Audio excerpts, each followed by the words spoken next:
قول ربنا سبحانه ثم أورثنا الكتاب الذين اصطفينا من عبادنا.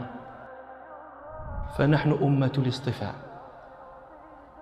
نحن الذين أورثوا الكتاب، ونحن صرح ربنا بأننا ممن اصطفي، فنسأل الله ألا يخزينا بعد اصطفائنا.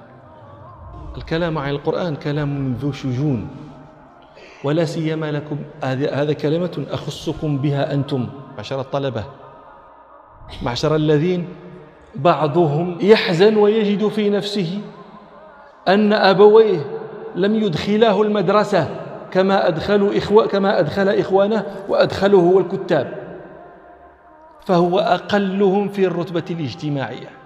هذا أستاذ، هذا أخوهم أستاذ، وهذا أخوه كذا، وهذا أخوه كذا، وهو المسكين فقط طالب حافظ لكتاب الله.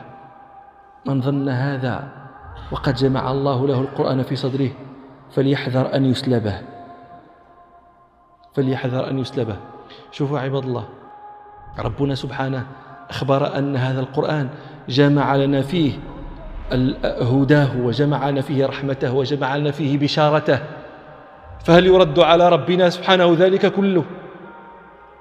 ونزلنا عليك الكتاب تبيانا لكل شيء وهدى ورحمة وبشرى للمسلمين.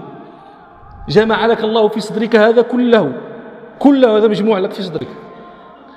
كتاب الله أنفق منه ما شئت دائما في صدرك، ثم ترى أن هذا خير منك. والله لو حاز أخوك ما حازه قارون وحزت القرآن لكان الذي حزته خيرا من الذي حازه. عوذوا بربكم أن لا تدركوا نعمته عليكم إلا بسلبها. نعوذ بالله من أن نرى نعم الله عندما تسلب عنا، نعوذ بالله. فرحوا بنعمة الله، قل بفضل الله وبرحمته فبذلك فليفرحوا.